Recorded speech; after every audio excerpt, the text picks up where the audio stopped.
COVID. Okay, alumni COVID.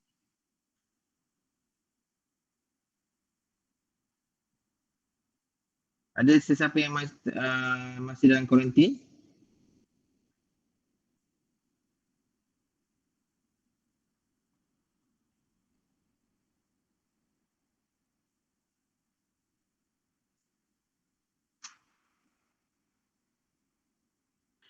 Okay, awak semua ni di hostel ataupun masih di rumah?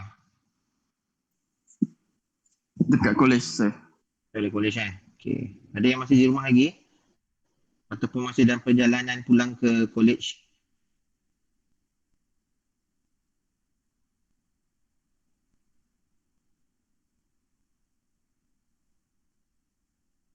Hmm.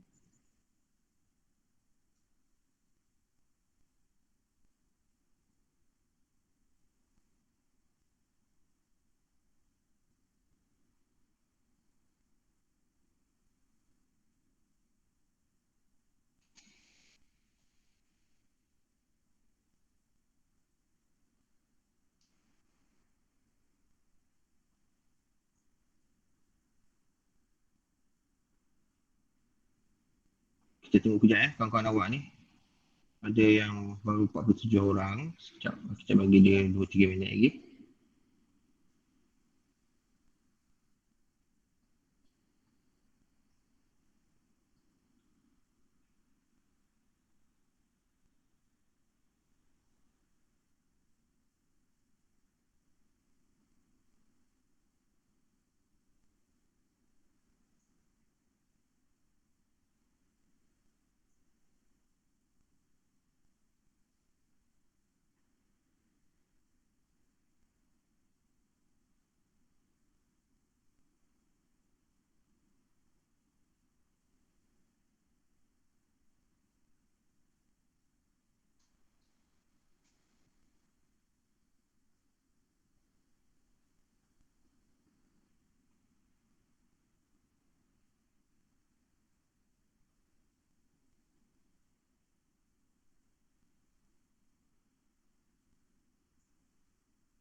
Okey, Bismillahirrahmanirrahim. Selamat pagi semua. Okey, kita akan bertemu lagi dalam di semester.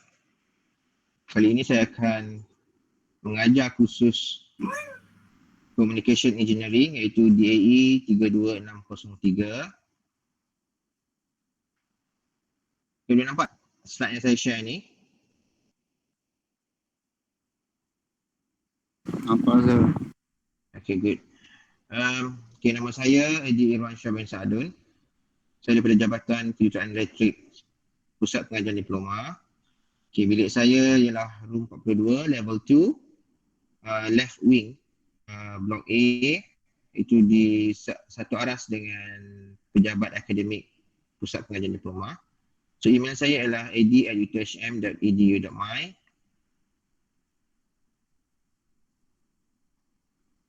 Okay, kos khusus kejuruteraan komunikasi ini, okay, dia adalah exposure to the basic concept in electronic communication system, and then including the introduction of communication system, ini communication system, and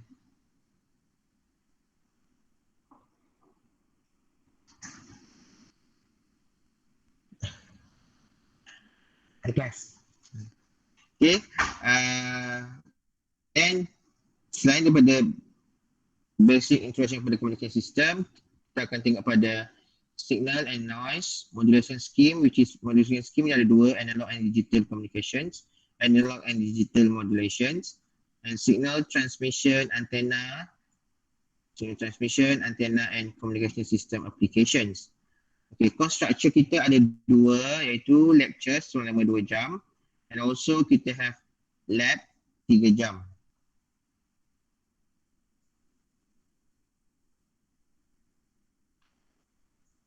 Okay, untuk section 3 dan 4, perjumpaan kita adalah setiap hari Ahad daripada untuk kuliah 11 hingga 1 petang. Location dia ialah bilik seminar 2. Betul? Bilik seminar 2.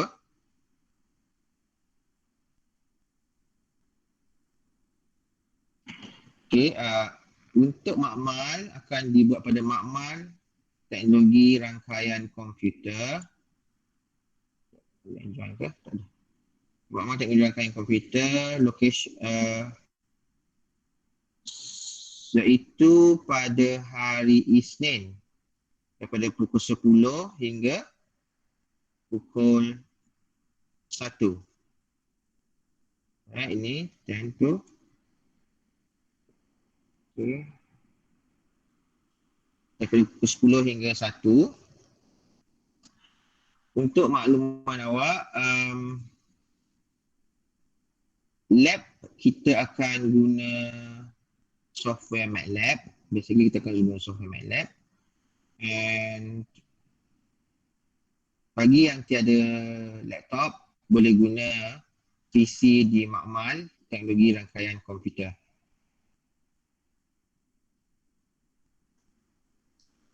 Okay, boleh faham cakap ini? Boleh follow tak apa yang saya cakap ni? Boleh sir. Boleh sir. Okay. Right, quiz. Okay, untuk assessment kita ada quiz. Quiz ada 5%, weightage dia 5%, iaitu kita akan buat 2 quiz sepanjang semester.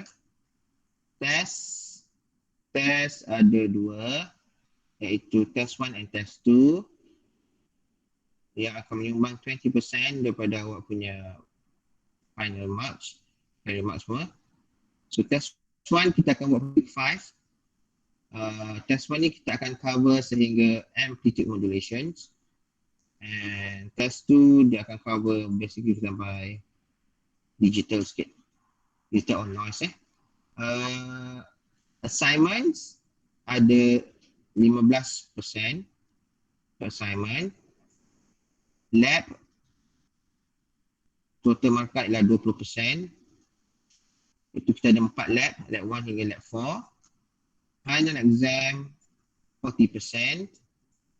So total up semua sekali ialah 100%.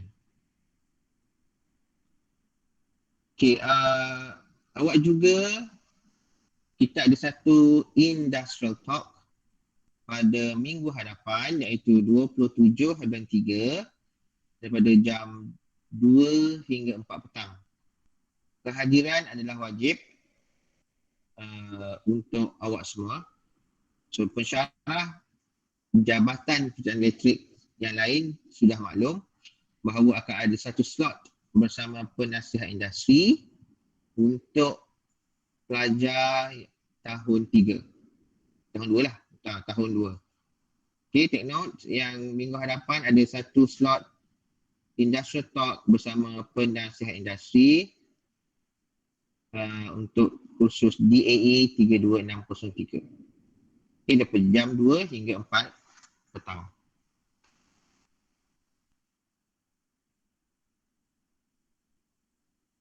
Basically nota saya akan upload dalam Otters.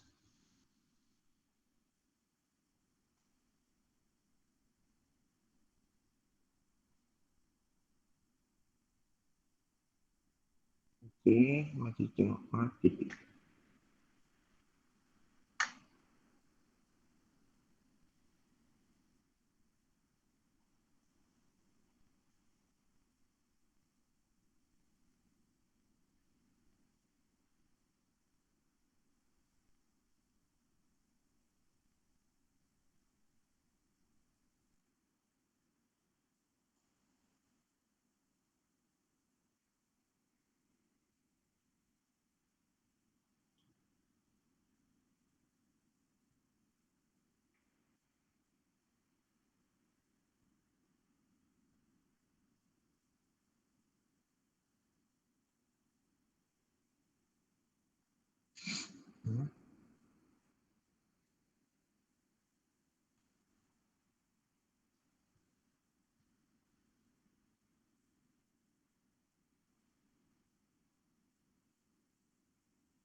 Apa saya tak boleh accept.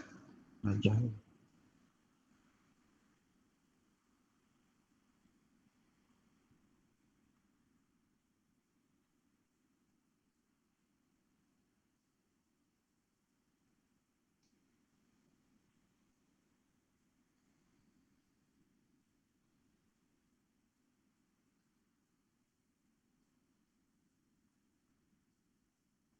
Sekejap saya guna ni ada problem sikit.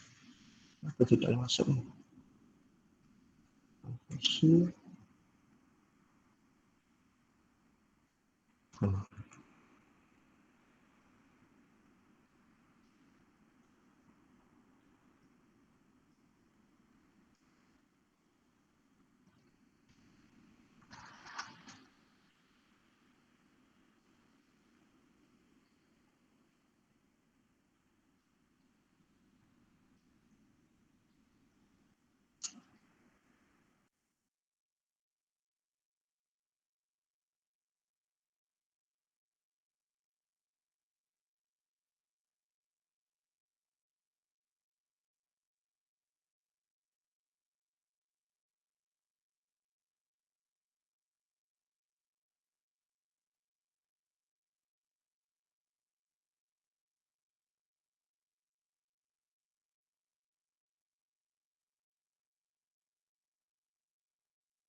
Okay, boleh dengar tak suara saya? Boleh Ustaz. Okay, tadi ada problem sikit dengan komputer saya, so saya kena call tadi ni. Okay, ini adalah lesson plan kita. So lesson plan, hopefully awak dapat simpan ya. Sebab bagi mereka yang nak sambung di degree selain daripada UTHM, biasanya untuk awak dapat transfer kredit, awak perlu menunjukkan bukti bahawa awak dah belajar ataupun awak dah cover at least 80% daripada silibus yang ditawarkan di universiti yang lain tu. So let's say kalau awak ambil communication engineering di sini, so let's say dari degree nanti ada juga awak akan belajar communication engineering. Jadi bila awak pihak universiti lain, dia akan nak bagi pengecualian kredit ialah berlibus yang kita cover. So lesson plan ni simpan supaya siapa-siapa yang nak sambung di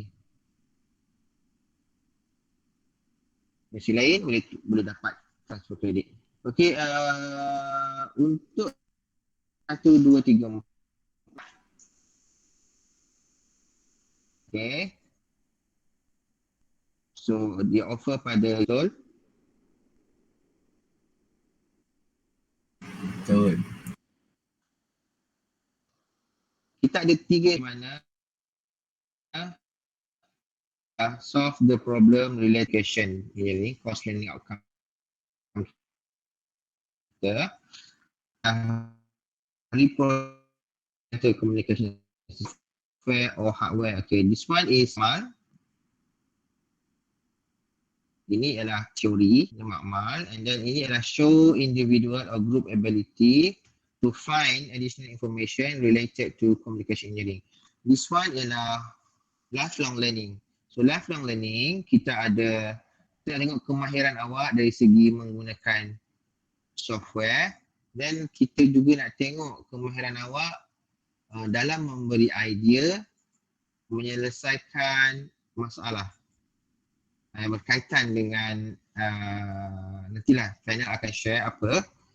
So awak kena memberi cadangan atau solutions menggunakan idea yang paling kreatif. So awak menggunakan technical point of view, and then customer point of view, macam itulah. Kita akan bagilah itu information tu akan diberi semasa talk, industry talk nanti. So siapa-siapa yang tak datang akan rugilah sebab awak tertinggal miss information daripada industri. Okay, untuk course learning outcome, basically yang untuk CLO 1 kita ada lectures and practical, which is lectures tu apa yang kita assessment method, apa yang kita akan nilai, kita akan uji awak melalui quiz, test, lab report and final exam. And then CLO 2 ialah practical sahaja, iaitu kita akan tengok pada lab skill ataupun hands-on awak menggunakan lab komputer, menggunakan software yang diberikan. Dan CLO 3 ialah practical dengan case study. Practical dan case study yang kedua ini ialah sama, cuma penilaiannya berbeza. Okay.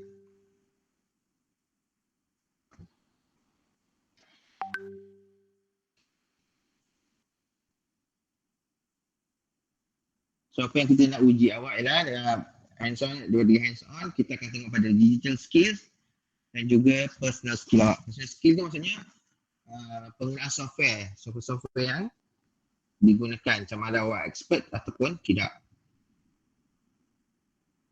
Alright, seterusnya berikut adalah perancangan kuliah kita. Okay, pada yang pertama ialah topiknya adalah introduction. Di mana introduction ni adalah dia ada communication system, electromagnetic spectrum, type of communication system and wavelength and bandwidth. Then next week sepatutnya kita dah cover analog modulations, iaitu principle of amplitude modulations and also AM analysis. And pada week 3 kita masih menyambung dengan topik analog modulation ni. Okay, pada week 2 juga ada satu lab safety briefing and procedure. So ini akan dijalankan secara online. So pada minggu ketiga, kita akan sambung kuliah pada analog modulations, iaitu topik single sideband dan juga principle of frequency modulations. Okay, pada minggu ketiga kita akan start lab 1. So lab 1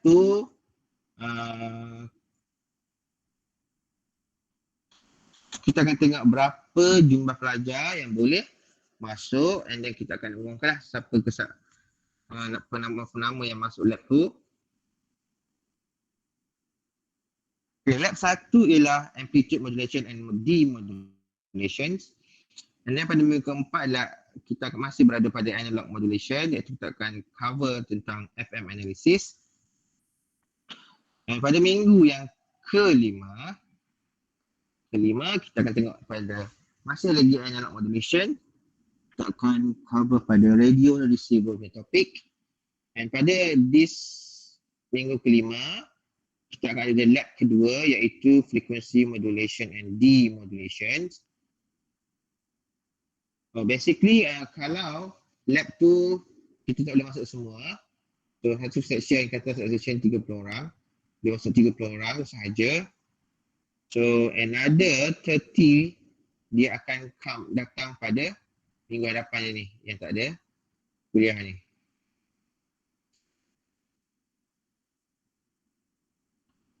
So yang ini kan kosong kan, kalau ikutkan tak ada perancangan pada lab. So lab 1 ni pada katalah awak ada section 3, lab 1 ni section 3, dan ni adalah section 2. Section 1, 2, 3 ni adalah section 4. Itu juga ini adalah section 3, minggu depannya adalah section 4. Dan digital modulation pun sama. Digital modulation kita ada 2 lab, iaitu ASK, PSK, lab dia, FSK, lab dia. Kita tengok macam mana. So kita masih buat online.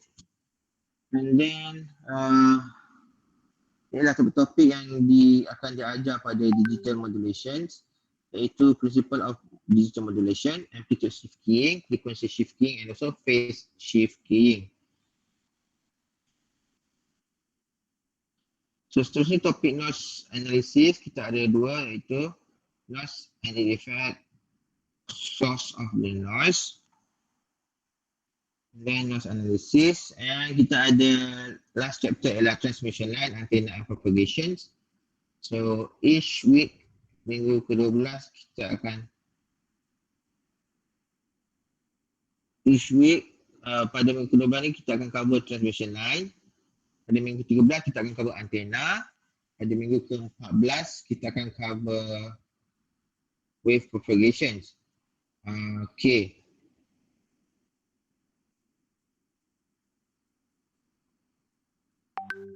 Alright, assessment. Quiz kita akan menyumbang 5 markah, iaitu kita akan buat daripada minggu, tak kira lah sebab kita tak fixkan minggu berapa. So quiz adalah minggu 2 hingga 14. Okay, test ialah minggu ke-5 untuk test 1, minggu ke-12 untuk test 2. So untuk minggu test 2 ni saya akan bagi tahu sekiranya ada perubahan. And then lab report ni tak apa lab report ni, dan final exam. Final exam ialah 40%. So total kalimat awak adalah 60%, dan awak punya kalimat dan lab awak ialah 40%. Okay, ada soalan setakat ini?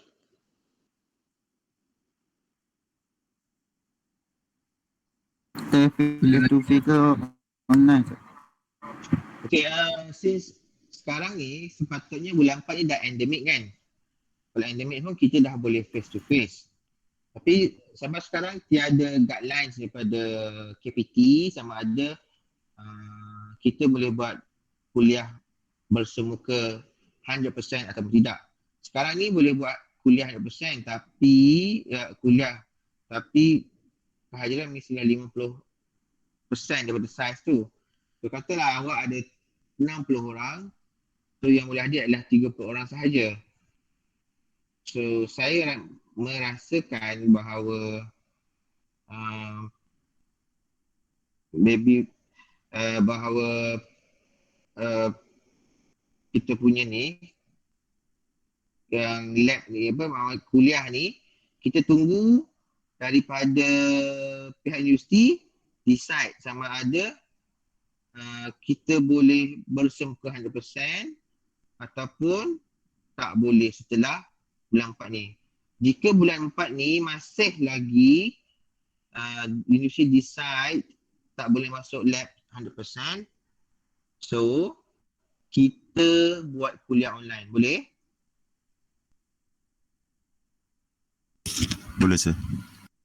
Okay, faham So, macam Makmal pun, saya tengok keadaan. Kalau endemik itu tak boleh, tu saya maybe akan buat makmal online lah macam itu. Tapi itu kita akan tengok kemudian Sebab kita tak ada guideline lagi macam mana untuk lepas bulan 4 ni. Sama ada 100% face to face ataupun masih juga kuliah online. Boleh buat kuliah online.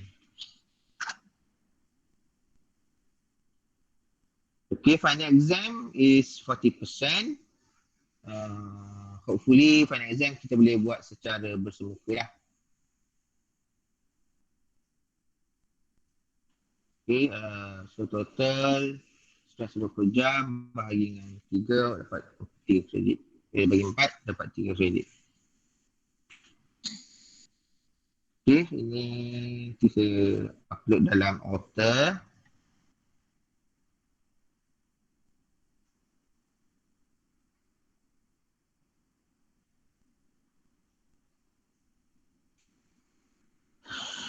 Okay, yang ini saya belum share kot.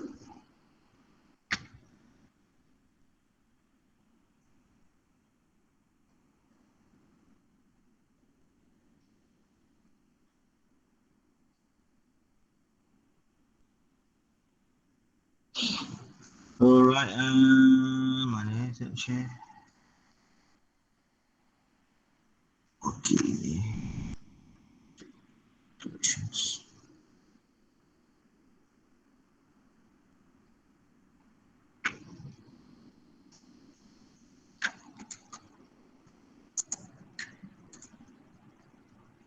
Okay, saya ada share chapter 1 pada Telegram tu. So, boleh tengok, boleh download. Sebab tadi pagi ni kalau saya Author ada problem.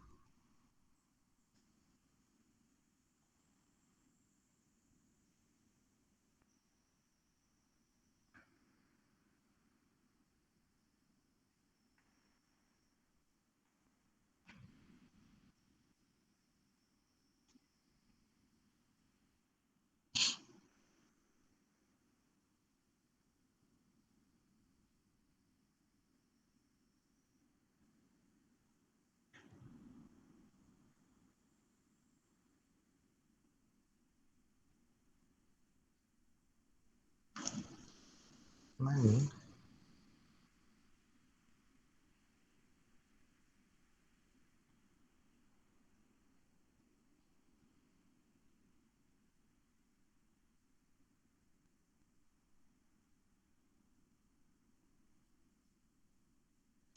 Okay, boleh kita sambung?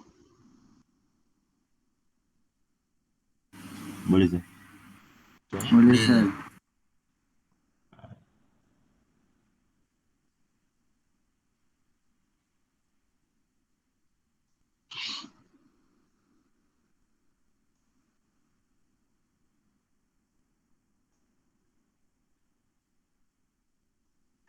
Okay, chapter 1 iaitu Introduction to Communication Systems.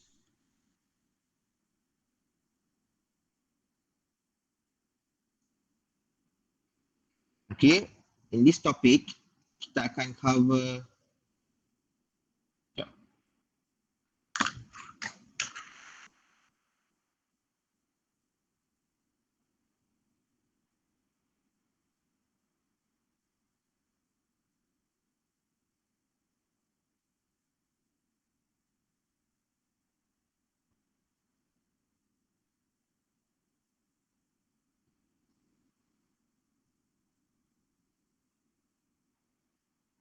Okay.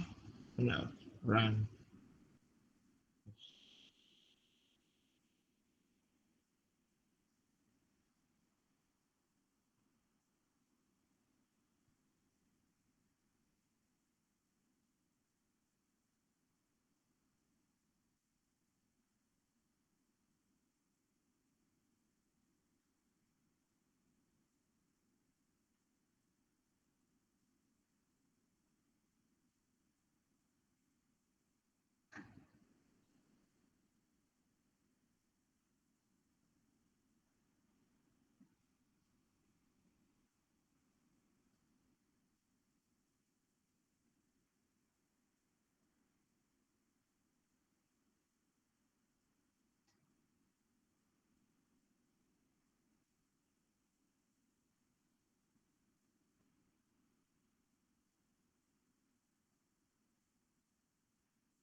Okay.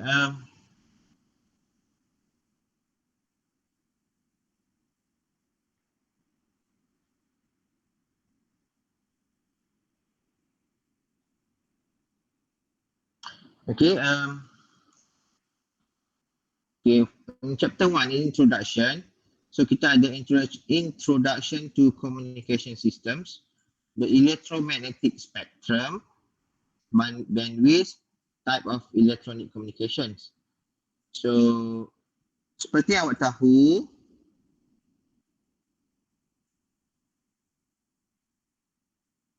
di Malaysia ni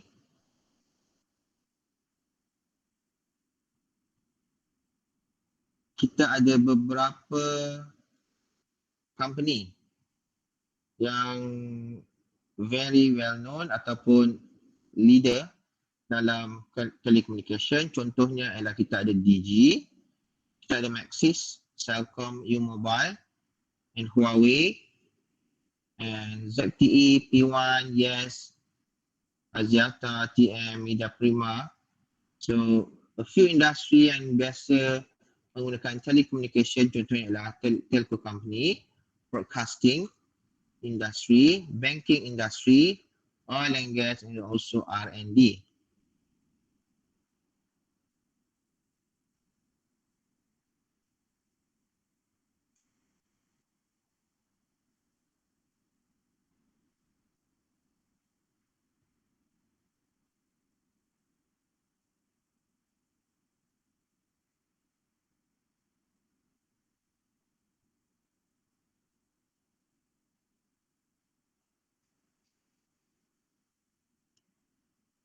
Okay.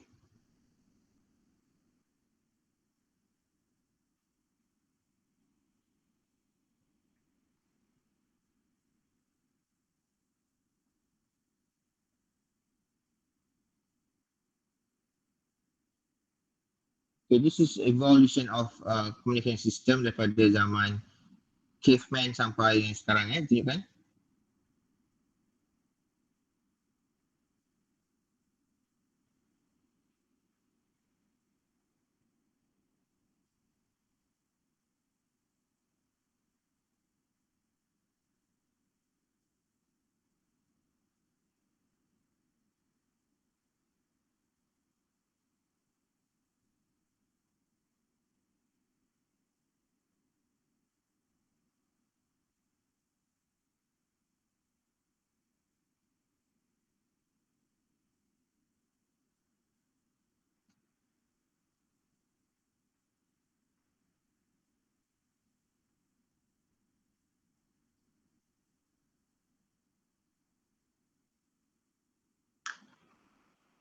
Okay. Okay, as you know, sekarang ni banyak kita menggunakan mobile phone kan. So mobile phone dia telah berevolusi daripada 1G to 5G ni. Okay.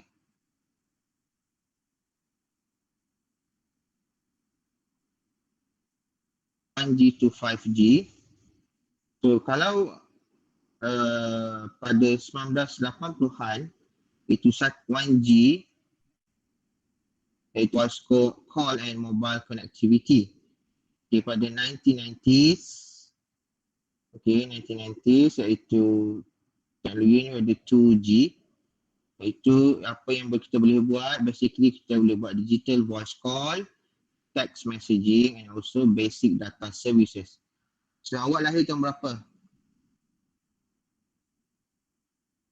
2000. 2002. 2000 ni maksudnya awak lahir dah ada 3G. So masa 3G ni topnya ialah handphone Nokia kot masa ni. So Nokia sabun. Sabun yang boleh game semua kan. So mobile broadband introduction of smartphone. So yang ini. So bila beralih pada tahun 2010 kita dah start 4G.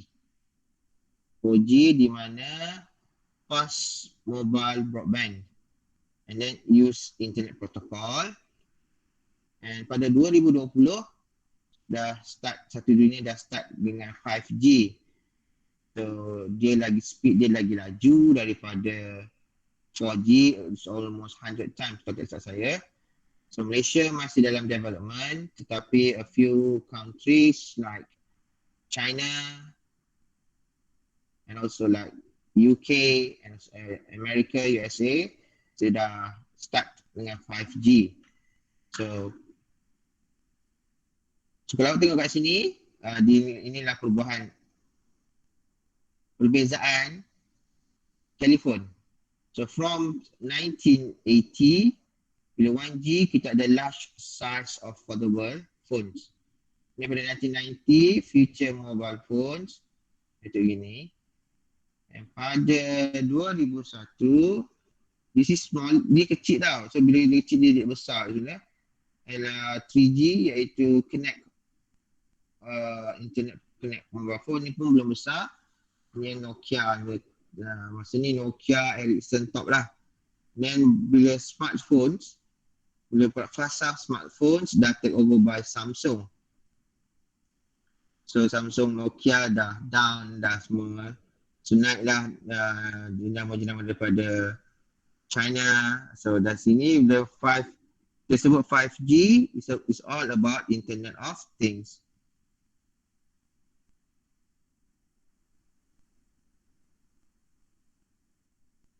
So nanti awak boleh tengok evolution from 1G to 5G. Apa beza dia.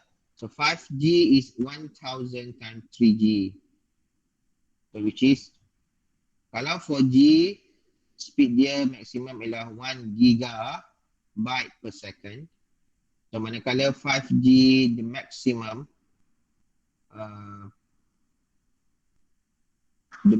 speed ialah up to 10 gigabyte per second.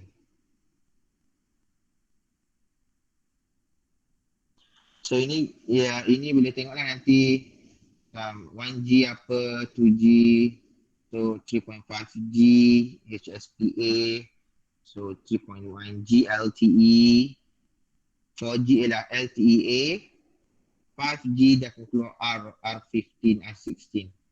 So area kita ni belum ada lah, tapi area KL saya dah start kan trial. Okay, introduction to communication systems. Communication is a process of exchanging information from one point to another. So kita tukar informasi atau maklumat is considered as communications. Okay, main barrier, halangan utama ialah language and also distance. So language, setelah saya cakap bahasa Melayu kepada white man atau orang putih yang berada di London. So penghalang kami ialah bahasa. So unless saya bercakap dalam bahasa Inggeris dengan orang di sana, so mereka faham apa yang saya nak. Kalau saya bercakap dalam bahasa Melayu kepada orang yang di London, mereka tidak faham. Okay. Distance juga memainkan peranan. So jarak jauh. So, lagi jauh jarak kita, lagi susah kita nak exchange maklumat tu. So sebagai contoh, dahulu jika pelajar-pelajar Malaysia yang belajar di luar negara, sekiranya mereka nak berhubung dengan keluarga, mereka perlu menggunakan surat atau telefon. So telefon pada masa itu ialah telefon awam. And then pun komunikasi itu agak terbatas. Tapi sekarang, jika anda belajar di luar negara, so hanya menggunakan video call, kita dapat berhubung walaupun jaraknya beribu-ribu kilometer. Contohnya awak berada di Newcastle dan awak berhubung dengan family awak yang berada di Kota Baru. So dengan mudahnya awak boleh berhubung sejak menggunakan talian internet ataupun video call. Dan di situ ialah daripada komunikasi kita dapat bertukar maklumat dengan daripada Newcastle dan juga Kota Baru. Okay, contemporary society emphasize is now on the accumulations, packaging and exchange of information. So untuk communication, it should be efficient. Ni efficient, reliable, and also secure. So this is the challenge of the communications. So basically, this is we call it quality of service untuk communications. So mestilah efficient, reliable, and secure. So untuk berlakunya komunikasi, so to make it happen for the communications, we require transmitter, channel or medium, and also receiver. So ada empat, kita ada empat I think block yang important untuk berlakunya communications, iaitu transmitter, channel or medium, and also receiver. So during the communication process, noise ataupun bunyi bising degrades or interferes with the transmitted information. So noise ataupun hingar, so dia akan masuk pada communication process. So it's your responsibility sebagai seorang engineer atau design engineer, you kena remove the noise and you filter the good information and transmit it.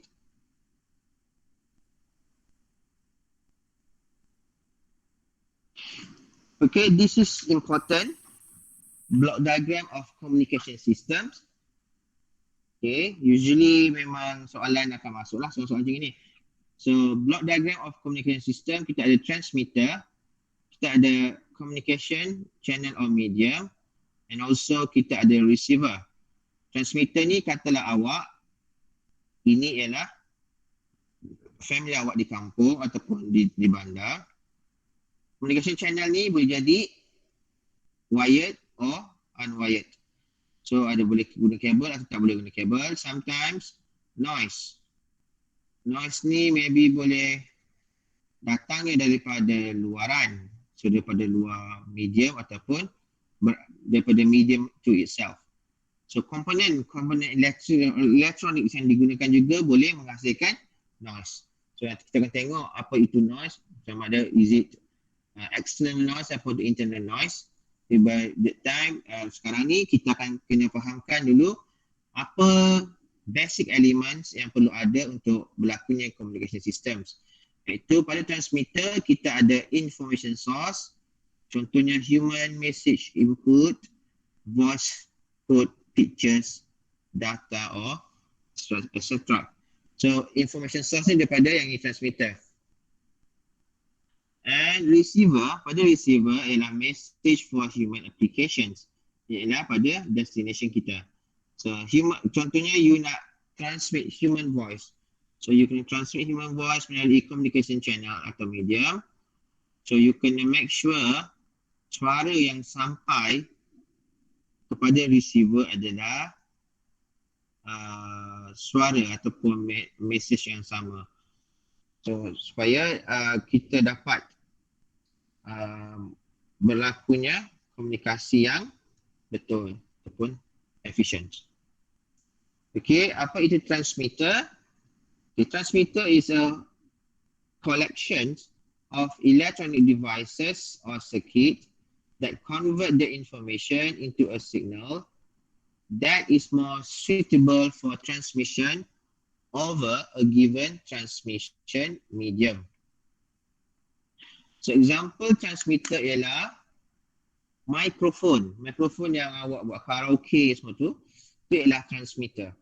Dia transmit suara awak melalui mikrofon, and the mikrofon dia akan kabel, wire tu, kabel tu ialah medium dia, tu dia akan out pada speaker. So speaker tu ialah kita punya output is destination kita. So medium ialah transporting signal from the transmitter to receiver, transmitter to receiver. So dia boleh jadi wires. Contohnya wire, pair of wires that carry voice signal from microphone to headset. So if you have headset, so you ada microphone tu kan, microphone tu dia akan hantar from your voice to the headset ataupun speaker. So let's say kalau itu ialah wired, kalau you pakai AirPod ataupun TWS, so dia tak menggunakan kabel, dia tak menggunakan wires, tapi dia menggunakan air, udara sebagai transmission medium dia untuk daripada dia transmit punya suara melalui udara masuk kepada kita punya TWS ataupun you punya AirPod.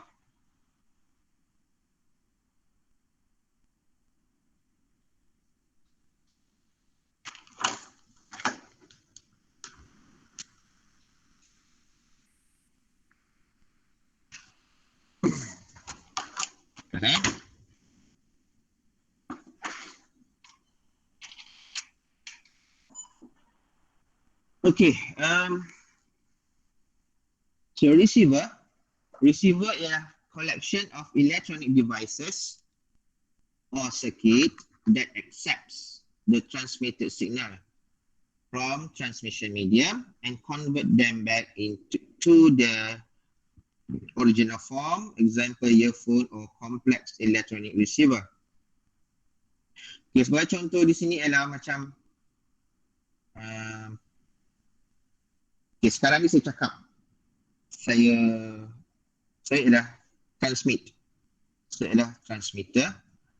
Awak ialah receiver pada awak. Tapi point awak ialah receiver. Saya transmit menggunakan suara saya and mikrofon daripada saya punya TWS ni, earbud saya ni, dia akan continue masuk ke medium. Medium yang saya gunakan ialah LAN cable. So internet lah. So internet. Boleh internet, dia akan masuk kepada port awak lah, yang awak ada semua ni. Then dia akan proses suara tu. Dia akan proses and then convert. Receiver akan convert suara yang saya hantar ni kepada original form. Maksudnya apa yang keluar pada earphone atau speaker awak adalah suara saya yang sebenar. Okay? Sebab bila you transmit dalam medium, bukan suara saya sedebuk keluar masuk dalam medium tu atau dalam daripada analog ke digital, bukan sedebuk keluar saya gitu. So dia akan proses, dia akan encrypt suara kita. Dia encrypt suara kita supaya dia boleh disesuaikan dengan medium dan masuk, dan bila sampai ke receiver, dia akan decrypt balik semua suara kita, signal tu kepada original signal supaya kita boleh faham. So maybe dalam transmission yang kita guna dalam tu, transmission medium kita, maybe dia akan guna analog or digital. Who knows? Depends pada sistem tu. And then ada pada receiver side, dia akan decrypt balik semua signal tu, sama ada kalau analog dia akan tukar pada analog, digital dia akan tukar digital, supaya pada receiver side dia boleh dapat information tu. Okay, boleh faham? Fungsi receiver boleh Okay, noise ni adalah random, benda satu random. So the undesired electrical energy, so that enter the communication system via the communication media. Okay, dia akan masuk insert between transmitter and receiver and interferes with the transmitted message. Noise ni dia macam is something like bunyi bising ke, white noise ke apa ke yang kita tak nak lah. Dia akan enter kita punya communication system tu, then dia akan ganggu lah signal kita. So noise ni dia boleh jadi daripada luaran, persekitaran, ataupun daripada dalaman kita punya komponen. So electronic component dia ada noise dia sendiri tau. So noise tu boleh jadi heat noise ke apa, nanti kita akan tengoklah, go through with more details. So sekarang ni macam noise yang awak tahu, noise ialah benda yang unwanted signal yang mengganggu kita punya systems. Okay, ni contoh general block diagram. Kita ada source transmitter, yang dia ni adalah source. This is source area. And then this is receiver area. Ini adalah transmission system. Ini adalah contohnya public telephone network. Transmitter adalah modem, workstation kita. So modem dia akan tukar kita punya signal kepada yang boleh digunakan untuk transmission medium. Contohnya analog, masuk analog, digital akan jadikan digital. Dan pada receiver side atau destination side, so modem akan tukar demodulate signal tu untuk dapatkan signal yang asal daripada workstation.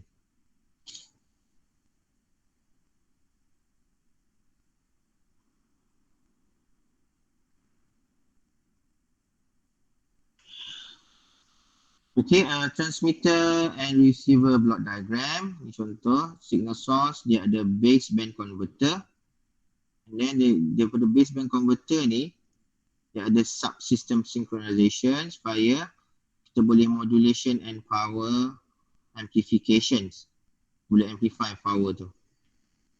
So, dari sini, electronic field ni, dia akan masuk pada amplification and demodulation. Dia akan proses balik signal ni yang masuk kepada bahagian receiver ni supaya kita dapat balik base suara yang asal iaitu yang kita transmit tu.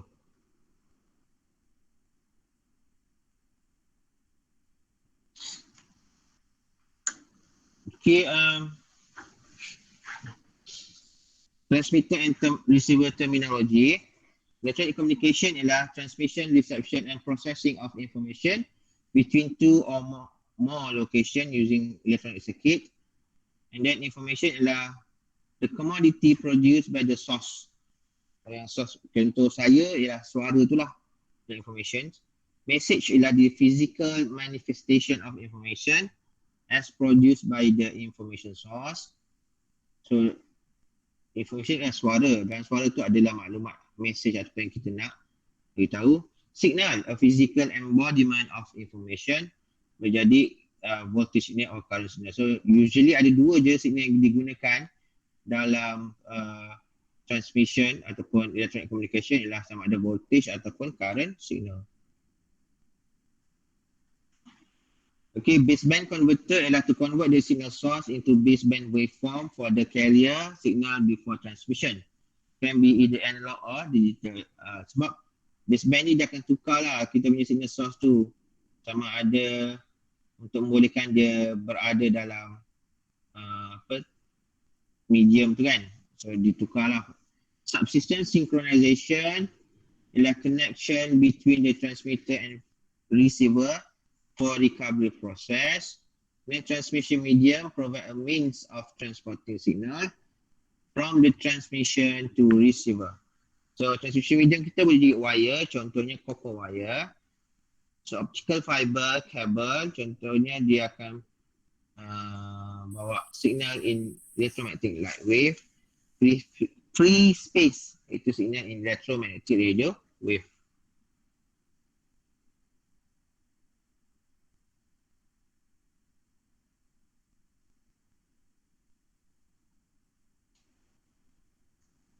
Okay, kelas. Boleh tak kita take a break 5 minutes?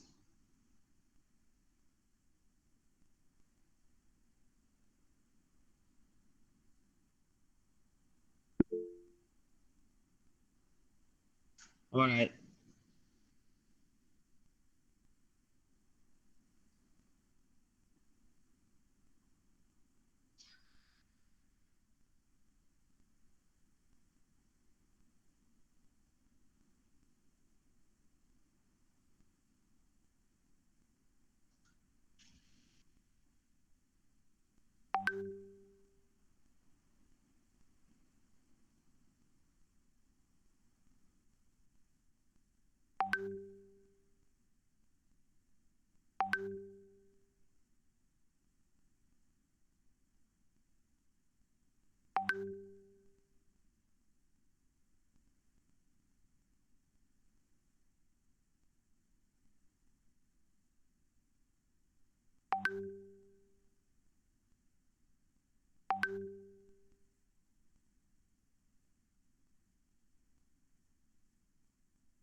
Okay, kelas saya sambung pada topik seterusnya ialah electromagnetic spectrum. Okay, electromagnetic spectrum ni ialah wave, electromagnetic wave is a signal where its electric and magnetic field change at fixed rate. So, dalam satu electromagnetic wave kita ada electric field vector di mana E, dan yang ini yang merah ni contohnya, dan kita ada yang biru ni ialah magnetic wave. Okay.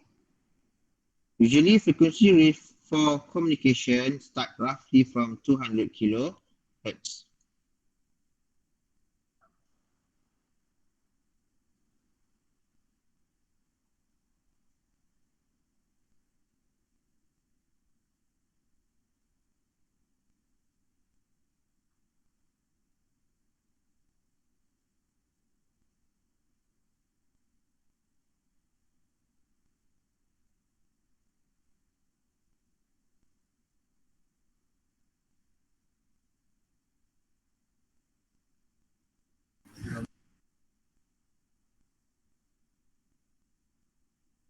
Okay, ini adalah contoh-contoh elektromagnetik yang digunakan dalam kehidupan seharian kita.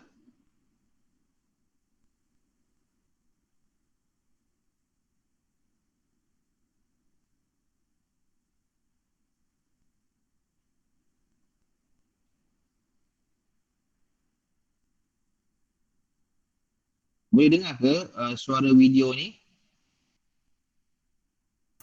Tak boleh Encik. Tak boleh eh? Tak boleh Cik.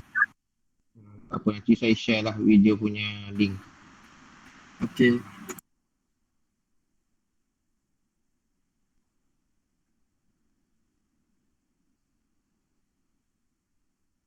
Apa? Tu saya share link dia. Okey. Untuk electromagnetic spectrum, apa yang penting kita perlu tahu ialah di sini. Apa penting kena tahu ialah frekuensi. So frekuensi ni nanti dia akan bagi awak just macam dia akan bagi kategori-kategori spektrum tu. So awak kena tahulah kata range dia berapa. So frekuensi ialah number of times or a periodic motion occurs in a given period time. So frekuensi formula dia ialah F is equal 1 over T. This is frequency punya formula. Cycle ni adalah a complete alternation of waveform. Let's say kalau kita ada sine wave, so this one is considered one cycle. Ialah one cycle. Alright, and then wavelength. Okay, wavelength ialah panjang gelombang ataupun kita panggil lambda. Ialah distance traveled by an electromagnetic wave during one period. So, katakan one period ni berapa distance dia. So, formula dia ialah lambda is equal CT yang ini ataupun lambda is equal C over F. Di mana C ialah speed of light in free space iaitu 3 kali 10 kuasa 8 millisecond over F, frekuensi awak hertz. So lambda awak akan dapat jawapan dalam meter. Unit dia ialah meter.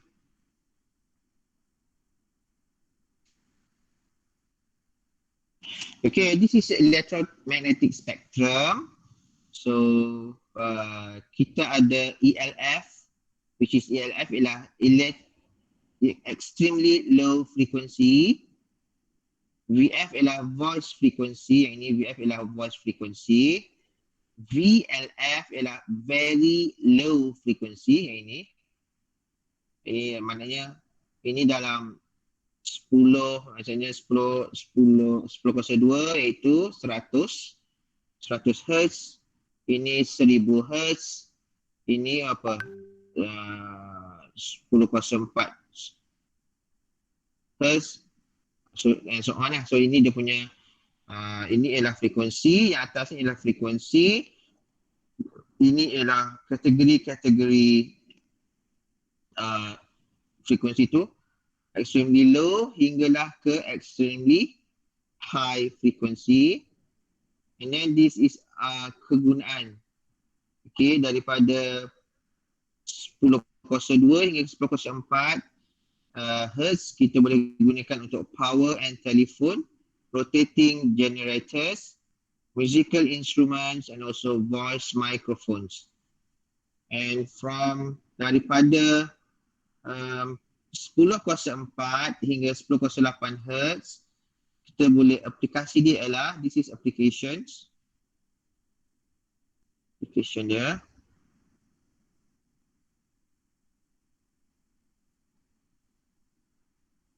Okay, application dia adalah untuk radios and televisions, electronic tubes, integrated circuits and also cellular telephones.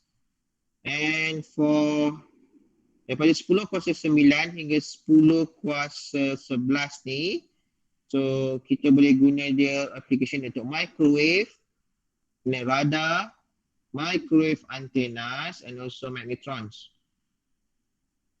And from ni 10,11 sampai 10,14 kita boleh guna infrared, lasers, guided missiles and also rangefinders.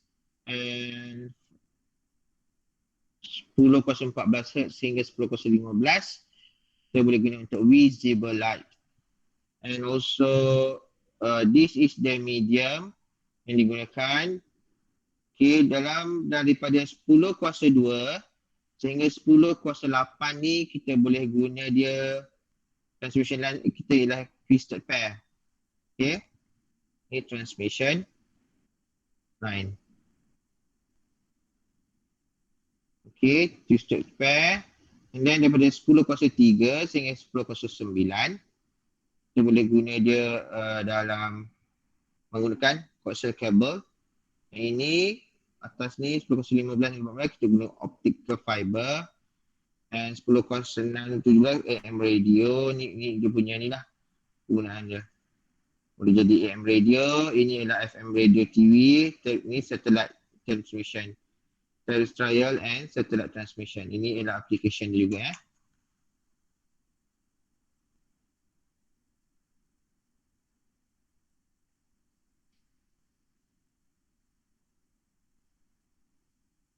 Okay. Okay, ini yang penting untuk electromagnetic spectrum.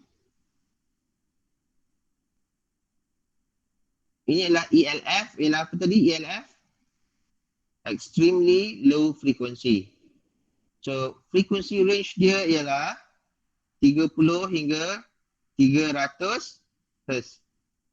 So wavelength range dia ialah 10 meter sehingga 10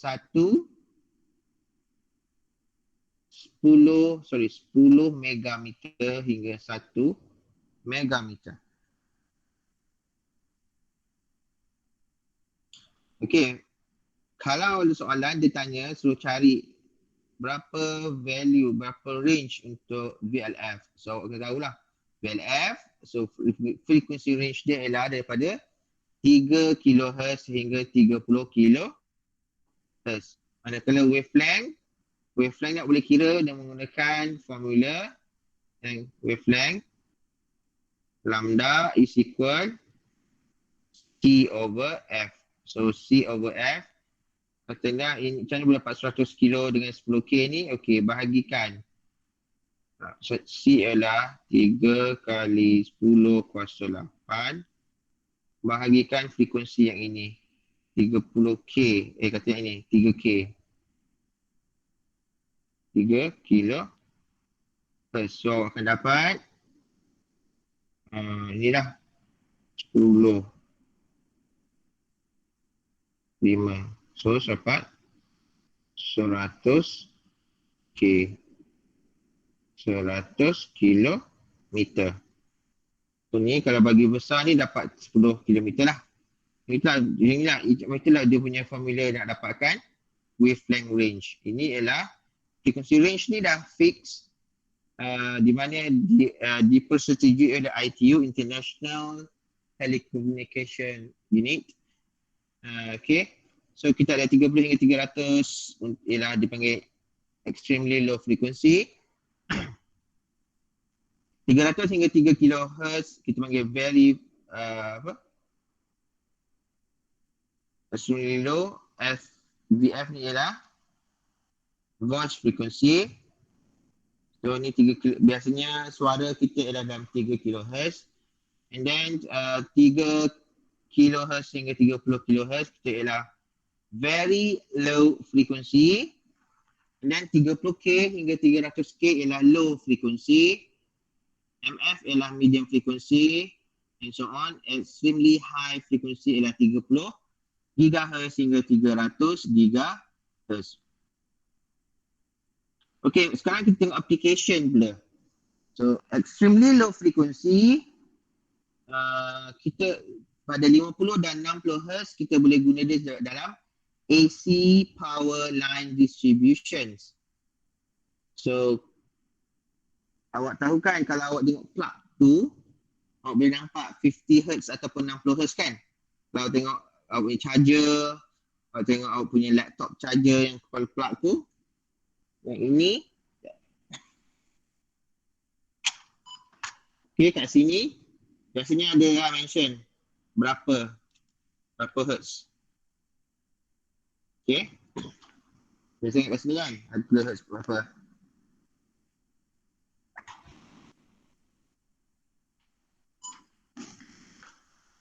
Okay, then low frequency telemetry signal. Okay, kita boleh guna signal extremely low frequency. Okay, untuk voice frequency, usually human speech. Okay, one of the most intelligent sounds. So very low frequency VLF, so upper end of human hearing range. So dia lebih tinggi daripada human hearing range, and also musical instrument menggunakan very low frequency. And sometimes government and military menggunakan dalam submarine contohnya. So low frequency LF biasanya kita gunakan dalam marine and aeronautical navigation and also as subcarriers.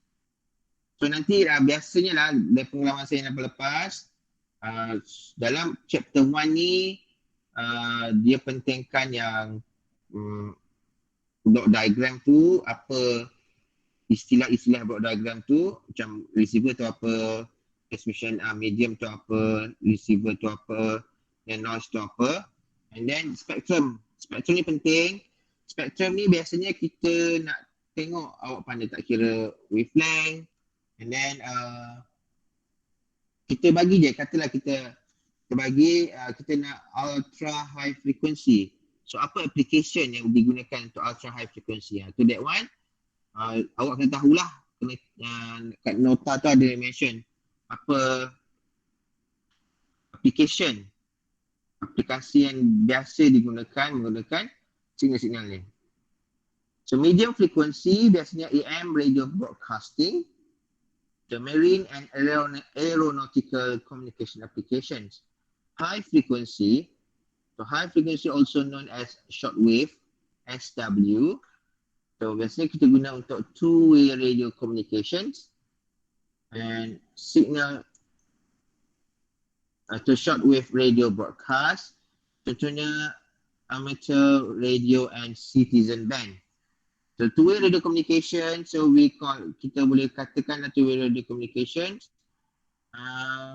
Handphone kita adalah two-way radio communications.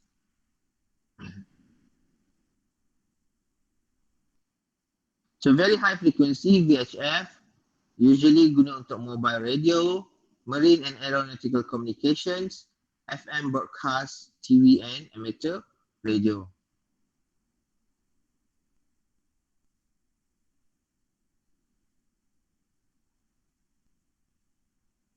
Next.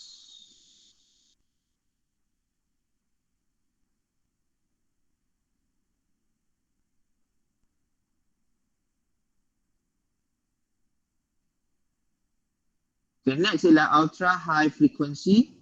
So di mana frekuensi yang melebihi 1 GHz is also known as microwave. So application dia adalah TV, television, amateur radio, land mobile communication, cellular phone, kita punya telefon tu, military or certain radar and navigation system, microwave and satellite radio system.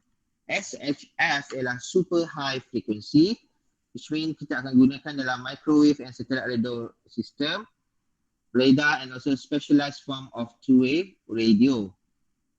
EHF ialah extremely high frequency, seldom used in radio communication except in very sophisticated. So EHF ialah expensive and specialized applications, digunakan juga dalam satellite communication and also radar.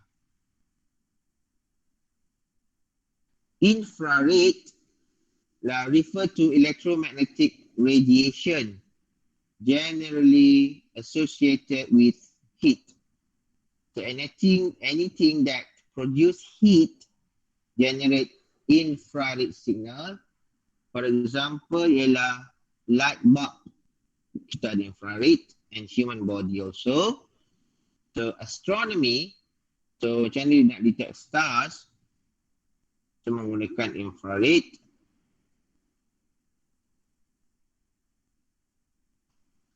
And then menggunakan heat seeking guidance system untuk infrared weapon tu kan. Kalau awak tengok movie yang guna infrared, the guide untuk misal ke semua tu.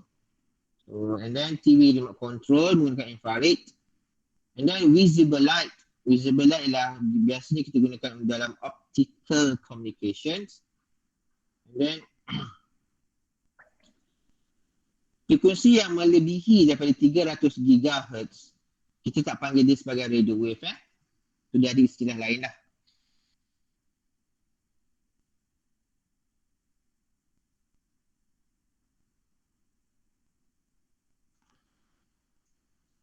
Okay. Seterusnya kita tengok pada bandwidth.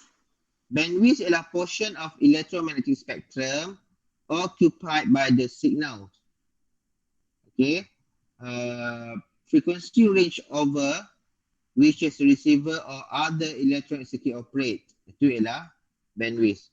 So bandwidth ni ialah different antara upper and lower limit frequency, limit of the signal or equipment operation range. Contohnya, katalah kita ada satu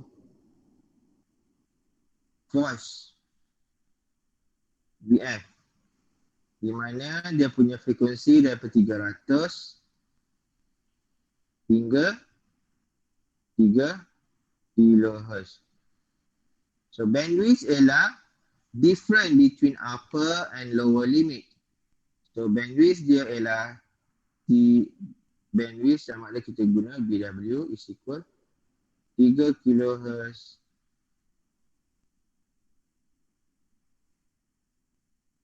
tolakkan dengan 300 Hz. So awak akan dapat value dia ialah 2.7 kHz. So ini adalah bandwidth ya, perbezaan antara yang upper limit and also lower limit. The channel bandwidth ialah range of frequency required to transmit the desired information. Okay, for example, an audio signal 3 kHz being modulated by a 1000 kHz carrier signal using AM modulation. So, ini ialah channel bandwidth ni ialah merupakan julat frekuensi yang boleh menyebabkan berlakunya transmission, penghantaran information ataupun signal yang kita nak hantar. Sebagai contoh, dalam audio signal audio signal, kalau kita nak hantar menggunakan audio signal, menggunakan satu carrier, so dalam AM modulation, AM atau amplitude modulation, kita punya signal yang nak carrier ni, pembawa maklumat kita dalam, carrier ni kat luar. So carrier ni mesti lebih besar daripada audio signal atau maklumat suara signal yang kita nak transmit daripada transmitter to receiver. So carrier ni kena lebih besar daripada tu. That's why contoh di sini ialah kalau nak menghantar audio signal, kita perlu ada 1000 kHz carrier signal bila kita menggunakan AM modulation technique.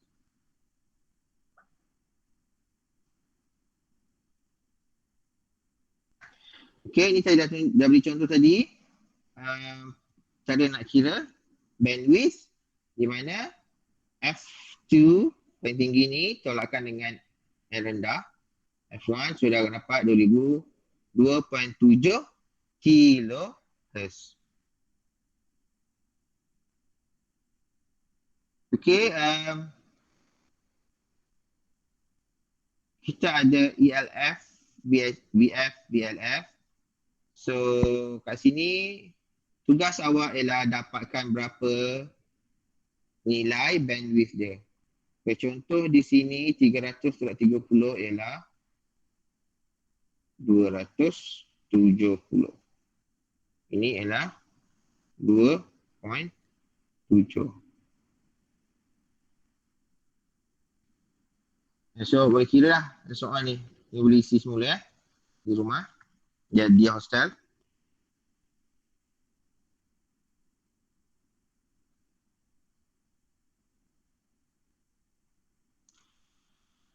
Okay, now kita tengok type of electronic communications. Kita ada transmission mode. Yang ini kita ada analog or digital.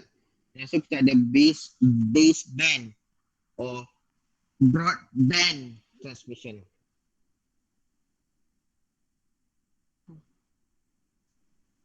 Okay, transmission mode, kita ada one way sahaja, itu simplex. So we call simplex, di mana information travel in one direction only. So hanya boleh receive sahaja dan ataupun transmit sahaja. Contohnya radio. Dalam radio FM yang awak dengar dalam radio dalam kereta ataupun di hostel atau melalui komputer awak, ia adalah one way communication di mana dia boleh transmit sahaja, and then receiver tu dia boleh receive sahaja.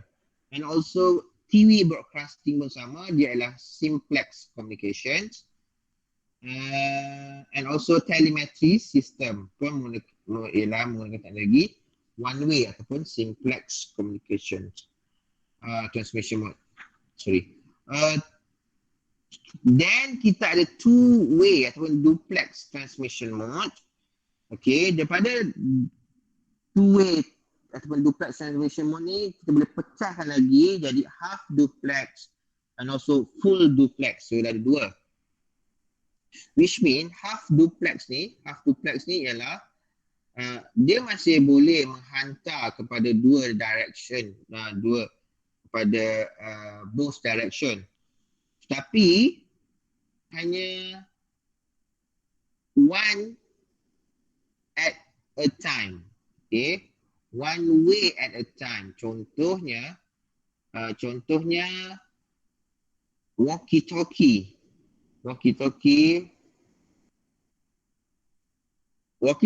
tu kita hanya boleh komunikasi kalau pernah guna bila tekan button tu kan, so boleh cakap. So and then yang belah sana dengar, bila sana dengar dia nak cakap, dia tekan button tu and then baru dia cakap. So itu adalah half duplex. Walaupun boleh komunikasi berdua both direction, tapi dia tak boleh serentak. Itu je masalah dia. Full duplex ialah both direction at the same time. Dia maksudnya dia boleh berkomunikasi sepenuhnya both direction without minta permission ke kata tu. So, contohnya ialah telefon. Telefon yang kita gunakan seharian ni ialah merupakan full duplex transmission mode.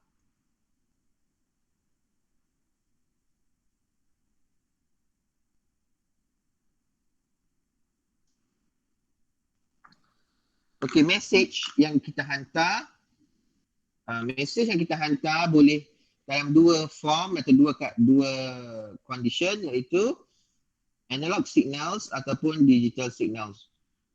So, analog information source produce message that define on the continuum of the transition of one language to another. Contohnya, microphones.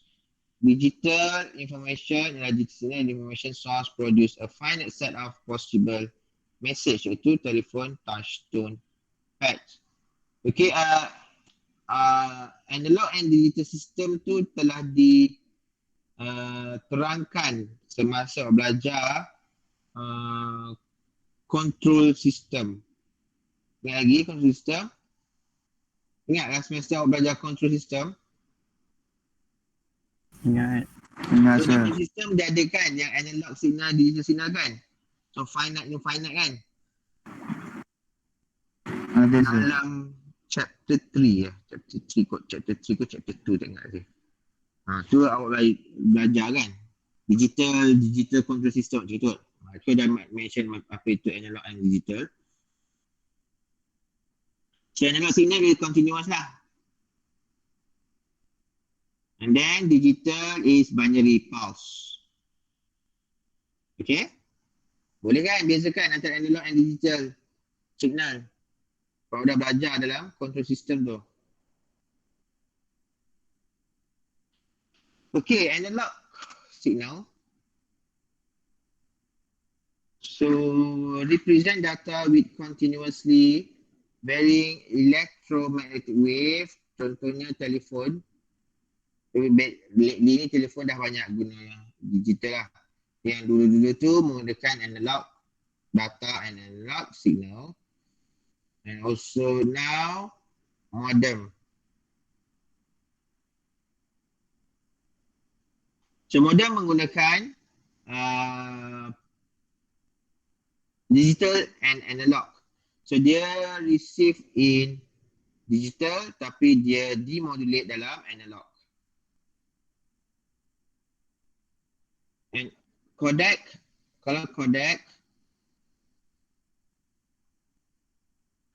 dia masuk ke codec ialah analog signal tapi output dia adalah digital signal. Dan kalau digital transceiver akan jadi positif. And kalau digital signal, of course dia akan menggunakan digital signal yang tu, and then they convert back kepada digital juga. So digital transceiver akan convert digital source kepada digital signal. Okay, analog and digital signal system. So perbandingan ni very popular lah. Kita biasa tanya kepada pelajar, apa kebaikan dan keburukan digital communication system berbanding analog communication system. So first ialah digital ialah low cost circuit. Low cost ni digital ialah low cost circuit, and then time multiplexing. Information time sendiri maknanya dia boleh masuk banyak lah. Kan, multiplex banyak-banyak. Information difficult to hack. So bila kita guna digital, information kita sukar untuk dihack. And error correcting of coding. And then analog communication, narrow bandwidth, less complex circuit without a synchronization circuit. Keburukan dia, Untuk digital dia require wide bandwidth, needs synchronization circuit, and also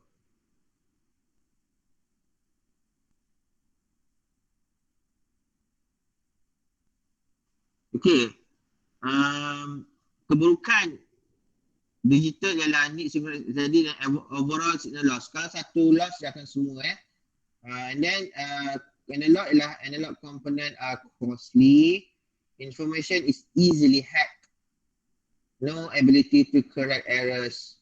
So kalau dalam analog signal, kalau ada error, dia tak boleh nak betulkan. Berbanding dengan digital, the ability to correct answer, and then has attenuation, itu high loss. So itu keburukan analog berbanding digital.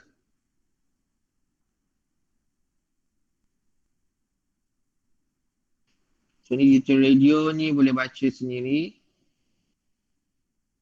Ni kita buat advantage of digital transmission. Faktor digital technology, low cost, LSI, VLSI, data integrity, longer distance over lower quality lines, capacity utilization itu high bandwidth link economical.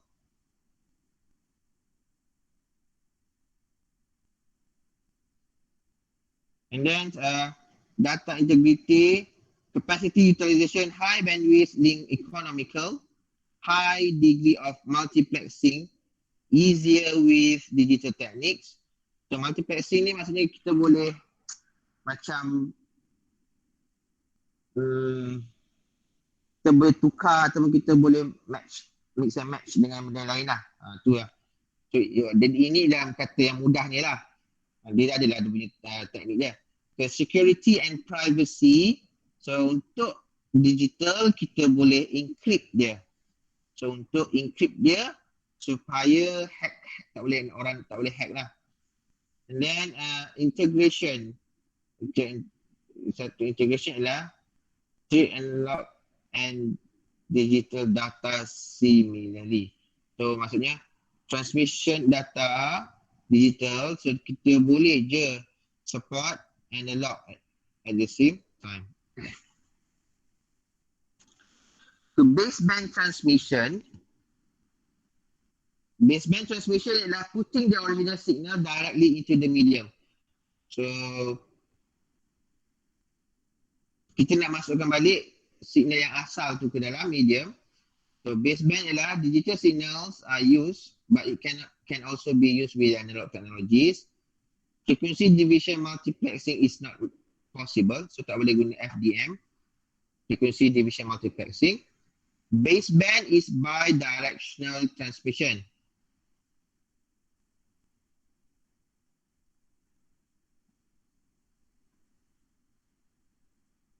Okay. Short distance signal travelling, the short je.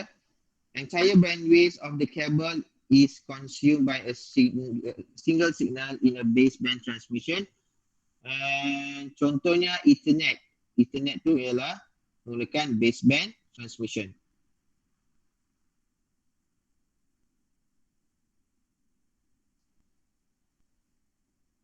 Okay, broadband ialah original signal is used to modulate a carrier for transmission over the medium. Itu ialah terbeza broadband and baseband. Broadband ialah analog signal are used. Transmission data is unidirectional. Signal travelling distance is long. Frequency division multiplexing is possible. And then the signal are sent on multiple frequencies and allow all the multiple signal are sent simultaneously in broadband transmission. So dalam broadband transmission kita boleh hantar banyak frekuensi lah So and then dia boleh proses rentak. Contohnya digital subscriber line DSL and also data receiver.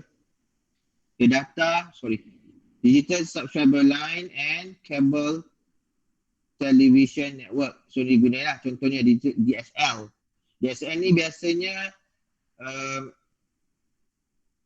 modem ke apa and cable television network menggunakan broadband transmission. So beza dia antara baseband and broadband. Kalau baseband ni even digital dia boleh guna boleh ada satu je ni. Satu signal je dalam ni. Compare dengan broadband boleh ada banyak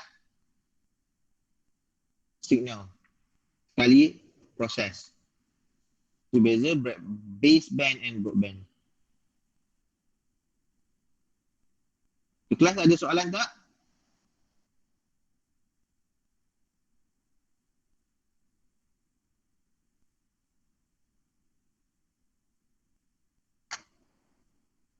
Ada soalan?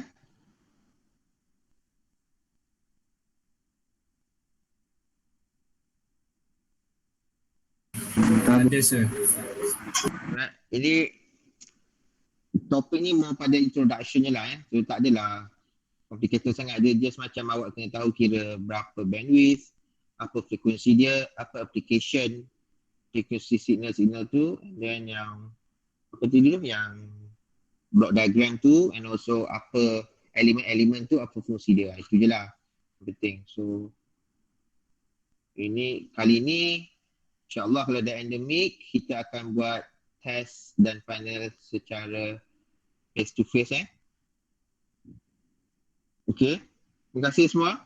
Saya akan share link kedatangan kemudian.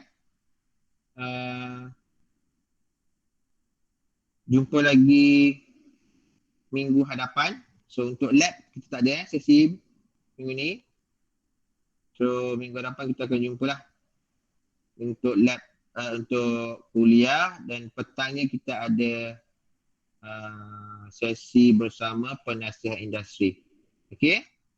Terima kasih. Thanks for join the class. Hopefully kita akan dapat kelas face to face depan ni. Okay.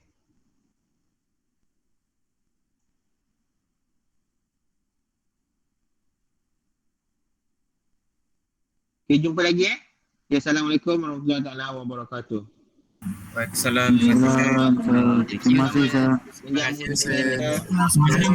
Thank you sir. Okay, right. Thank you sir. Okay, no problem. Thank you sir. Welcome.